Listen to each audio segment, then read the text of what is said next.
샬롬 할렐루야. 누가복음 18장 41절. 네게 무엇을 하여 주기를 원하느냐 이르되 주여 보기를 원하나이다. 아멘. 제목은 무엇을 하여 주기를 원하느냐입니다. 교회에 처음 온 사람이라도 하나님을 마음 중심에서 믿기만 한다면 아무리 크고 어려워 보이는 문제도 능히 해결할 수가 있습니다. 마태복음 7장 11절에 하늘에 계신 너희 아버지께서 구하는 자에게 좋은 것으로 주시지 않겠느냐 하신 것처럼 하나님께서는 자녀들에게 좋은 것을 주기 원하시기 때문입니다. 누가복음 18장 35절에 보면 예수님께서 소리를 발하시자 소경이 눈을 뜬 사건이 나옵니다. 길가에 앉아서 구걸하던 소경은 예수님께서 지나가신다는 소리를 듣고 다윗의 자손 예수여 나를 불쌍히 여기소서라고 외쳤습니다. 사람들이 꾸짖으며 잠잠하라고 하자 그는 더 크게 소리를 질렀습니다. 이때 예수님께서 소경에게 네게 무엇을 하여 주기를 원하느냐 물으시자 주여 보기를 원하나이다 라고 대답합니다. 이에 예수님께서 보아라 네 믿음이 너를 구원하였느니라 하시자 그가 눈을 떠서 보게 되었습니다. 그는 하나님께 영광 돌리며 예수님을 붙쫓았고 많은 사람이 하나님을 찬양하였습니다. 예수님께서 네게 무엇을 하여 주기를 원하느냐 보아라 네 믿음이 너를 구원하였느니라 하신 말씀을 근본의 소리라고 합니다. 근본의 소리라는 것은 창세기 1장에 기록된 대로 태초에 빛이 있으라 하시며 말씀으로 천지 만물을 창조하신 삼위일체 하나님의 소리를 말합니다. 그러면 우리가 근본의 소리로 하나님의 응답을 신속하게 받으려면 어떻게 해야 할까요? 근본의 소리를 받을 때 응답 받으려면 첫째는 예수님을 중심에서 신뢰해야 합니다. 둘째는 공의에 맞게 부르짖어 간구해야 되고 셋째는 변개하지 않는 온전한 믿음이 있어야 하고 넷째는 겉옷을 내버리는 순종의 행함이 있어야 합니다. 첫째로 예수님을 중심에서 신뢰해야 하는데요. 예수님께서는 각 성과 마을을 두루 다니며 천국 복음을 전파하고 표적을 나타내며 말씀을 확증하셨습니다. 걷지 못하는 사람이 일어나 뛰고 문둥병이 치료되었으며 눈먼 사람이 눈을 뜨고 말 못하는 사람이 말을 하며 듣지 못하는 사람이 듣고 귀신이 나가는 등 갖가지 질병과 연약한 사람을 고치신 것입니다. 이러한 소문은 널리 퍼졌고 예수님이 어디를 가시든지 많은 사람이 모여 들었지요. 그래서 소경은 예수님이 지나가신다는 소리를 듣고 큰 소리로 다윗의 자손 예수여 나를 불쌍히 여기소서라고 부르짖었던 것입니다. 예수님이 자신의 눈을 뜨게 해 주실 것을 믿었기 때문이었지요. 또한 다윗의 자손 예수여 라고 한 것은 예수님이 구세주로 오신 분임을 믿는다는 믿음의 고백이기도 합니다. 이스라엘 백성이라면 누구나 다윗의 자손에게서 구세주가 태어난다는 사실을 알고 있었지요. 이러한 예수님을 구세주로 인정하고 눈을 뜨게 해줄 수 있는 분임을 마음 중심에서 믿었다는 것이 하나님의 응답을 받는 첫 번째 이유입니다.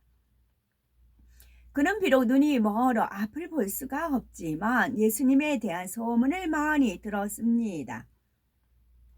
사람의 힘으로는 도저히 해결할 수 없는 문제를 해결할 수 있는 분임을 알았고 예수님 앞에 나가면 볼 수 있다는 믿음이 있었지요.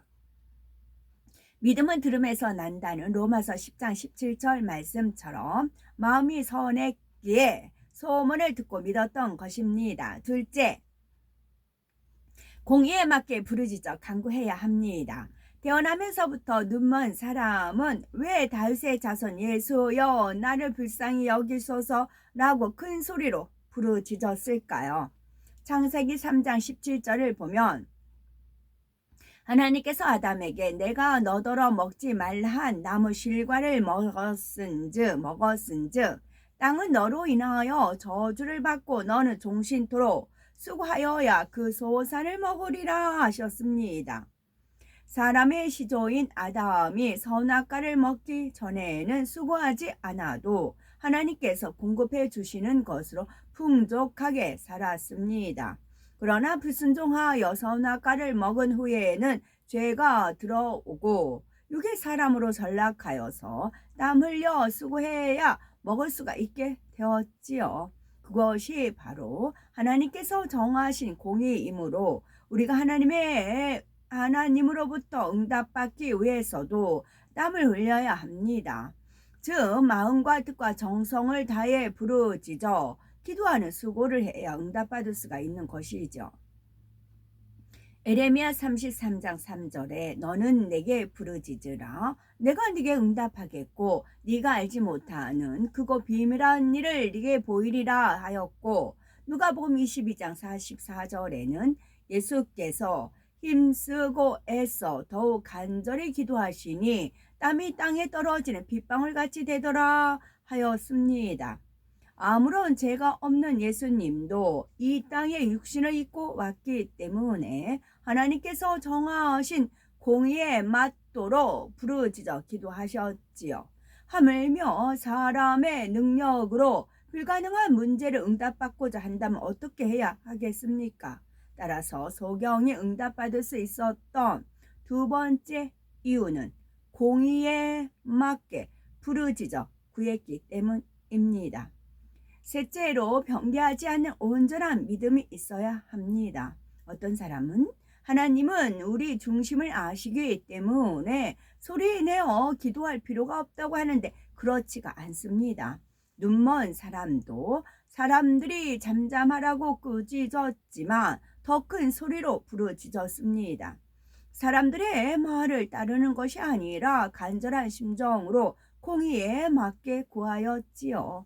따라서 소경이 눈을 뜰 수 있었던 세 번째는 어떤 상황에서도 변개하지 않는 온전한 믿음을 내보였다는 점입니다. 만일 소경이 사람들이 잠잠하라고 꾸짖었을 때 기분이 상하여 낙심해 버렸다면 결코 응답받지 못했을 것입니다. 소경은 예수님을 만나면 볼 수 있다는 믿음이 확고했기에 거기에 굴하지 않고 간절히 부르짖어 응답받을 수가 있었지요. 어떤 분은 큰 문제를 해결받기 위해서 하나님 앞에 나왔으면서도 사소한 일로 감정이 상하여 돌아가 버린다거나 전적으로 하나님을 의뢰하지 못하기도 하지요. 그러나 진정 어떤 어려운 문제라도 해결할 수 있다는 믿음이 있다면 변함없이 겸비한 마음으로 하나님께 은혜를 구할 수가 있습니다. 넷째는 겉옷을 내버리는 순종의 행함이 있어야 합니다. 예수님께서 여리고로 들어가실 때에 소경이 치료받았는데 마가복음 10장 46절에서 52절에 보면은 여리고를 떠나실 때에도 예수님께서 눈먼 사람을 치료해 주신 장면이 나옵니다. 소경 거지 바디메오가 그 주인공이었죠. 바디메오는 예수님께서 지나가신다는 말을 듣고 크게 소리질러 자신을 불쌍히 여겨달라 간구했습니다. 예수님께서 불러오게 하시자 그는 겉옷을 내버리고 왔습니다. 그가 겉옷을 버리고 예수님께 나왔기에 응답받을 수가 있었습니다. 그러면 겉옷을 내버린 데에는 어떤 영적 의미가 담겨 있는 것일까요? 거짓의 겉옷은 더럽고 역한 냄새가 나지만 자신의 몸을 지켜줄 수 있는 유일한 재산입니다. 바디메오는 추하고 냄새 나는 겉옷을 입고는 예수님 앞에 나갈 수 없었습니다. 자신이 만나고자 하는 예수라는 분은 매우 거룩하고 깨끗하신 분이시지요. 많은 사람에게 은혜를 주고 치료해 주며 가난한 사람들에게 소망을 주고 병든 사람에게 희망을 주는 좋은 분임을 알았지요. 그러니 냄새 나고 추한 겉옷을 입고는 예수님 앞에 나갈 수 없다는 양심의 소리를 듣고 즉시 순종하여 내버린 것입니다. 바디메오는 성령 받기 전이었으나 선한 양심의 소리를 듣고 순종하였습니다. 자신의 유일한 재산이자 가장 소중한 겉옷이라도 즉시 내버린 것입니다. 여기서 겉옷은 영적으로 우리의 추하고 냄새나는 마음을 뜻합니다. 자존심, 교만 같은 온갖 더러운 비진리의 마음이지요. 우리가 거룩하신 하나님을 만나려면 추하고 냄새 나는 모든 죄를 벗어버려야 한다는 영적 의미가 있습니다. 전지전능하신 하나님의 응답을 받기 원한다면 성령의 음성에 순종하여 성령께서 떠올려 주시는 제목을 낱낱이 회개해야 합니다. 거지 바디메오처럼 성령의 음성으로 주관해 주시는 것에 주저함이 없이 순종해야 합니다. 예수님께서 눈먼 사람에게 네게 무엇을 하여 주기를 원하느냐 물으신 이유는 반드시 믿음의 고백이 필요하기 때문입니다. 자신의 입술로 믿음을 고백할 때 비로소 응답받을 수 있는 것이 하나님의 공의인 것이지요. 눈먼 사람이 응답받을 수 있는 합당한 자격을 갖추었기 때문에 예수님께서는 응답을 주고자 무엇을 하여 주기를 원하느냐 물으신 것입니다. 이에 보기를 원하나이다 고백하니 그대로 응답이 되었지요. 이처럼 전지전능하신 하나님의 공의에 맞게 합당한 자격을 갖추면 무엇을 구하든지 응답받을 수 있답니다. 아멘.